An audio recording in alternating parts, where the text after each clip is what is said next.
بسم اللہ الرحمن الرحیم نحمدہ و نصلی علی رسولہ الکریم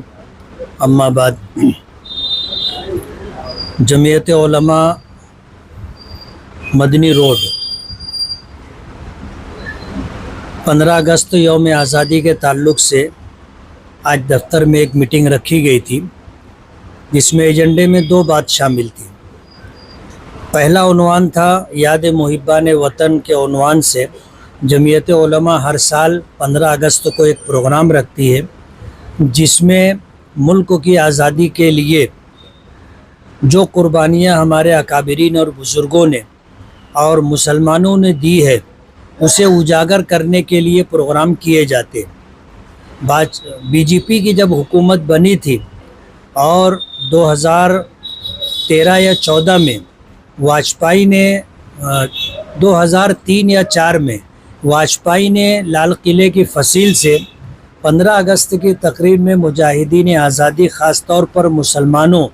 کو نظر انداز کیا تھا۔ حضرت مولانا سید اسد مدنی نور اللہ مرقدہ نے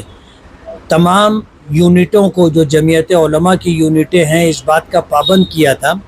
کہ یوم آزادی کے عنوان سے ہر سال 15 اگست کے موقع پر پروگرام لیا جائے اور ہم اپنی ذمہ داری محسوس کریں اور اپنی آنے والی نسلوں کو یوم آزادی کے عنوان سے جمع کریں اور ان کو واقف کرائیں کہ اس ملک کی آزادی کے لیے مسلمانوں نے اور اکابرین علماء کرام اور بزرگوں نے جو قربانیاں دی ہیں وہ یہ۔ دوسرا ایجنڈا یہ تھا کہ جمعیت کے دفتر میں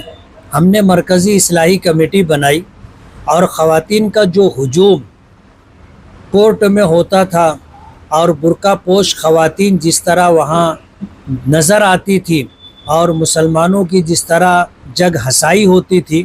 وہ ختم ہو، اس کے لیے مرکزی اصلاحی کمیٹی تشکیل دی گئی اور جمعیت دفتر کے اندر الحمدللہ مرکزی اصلاحی کمیٹی اپنے وجود سے آج تک جو کام کر رہی ہے، کئی 100 مسائل لوگوں کے حل کیے گئے۔ اور آج ہم نے یہ فیصلہ لیا ہے کہ جو 6 حلقہ وار ہماری جماعت کی تنظیمیں ہیں، اپنے اپنے حلقوں کے اندر اصلاحی کمیٹی بنائیں اور ہر مسئلہ مرکزی اصلاحی کمیٹی تک نہ آئے، اپنے اپنے حلقوں میں مسائل کو حل کرنے کی کوشش کریں۔ اگر مسائل وہاں آپ سے حل نہیں ہوتے ہیں تو اسے مرکزی اصلاحی کمیٹی میں بھیجیں۔ دوسری جو اہم بات ہے وہ یہ کہ مالیگاؤں میں بنگلہ دیشی اور روہنگیائی لوگوں کی ایک بڑی تعداد بسی ہوئی ہے، ایسا الزام مالیگاؤں پر لگایا گیا تھا اور اس الزام کا جو پس منظر تھا کہ 2019 کے اسمبلی الیکشن کے موقع پر باقاعدہ جلسوں میں یہ بات کہی گئی تھی کہ ہم یہاں 10,000 روہنگیائی مسلمانوں کو بسائیں گے۔ مالیگاؤں کریٹ سومیا نتیش رانے جیسے لوگ آئے تو یہاں آنے کے بعد انہوں نے یہ مدعا بھی اٹھایا اور یہ الزام لگایا کہ مالیگاؤں میں 10,000 بنگلہ دیشی اور روہنگیائی بستے ہیں،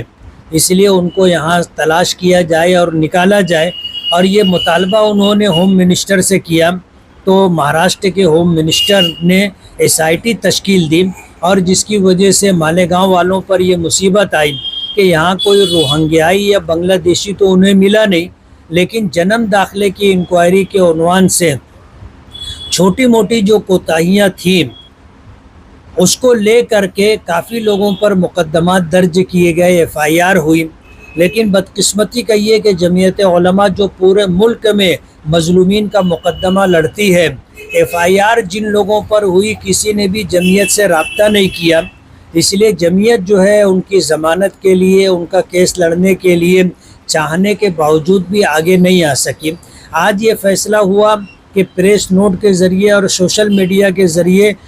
لوگوں کے درمیان یہ بات رکھی جائے کہ جن لوگوں پر FIR ہوا ہے اور جو لوگ گرفتار کیے گئے ہیں وہ اگر جمعیت کی مدد چاہتے ہیں تو جمعیت سے رابطہ کریں، جمعیت ان کا مقدمہ لڑنے کے لیے تیار ہے۔ دوسری اہم بات یہ کہ ٹیکنیکل بنیادوں پر 1044 لوگوں کا جنم داخلہ رد کیا گیا ہے۔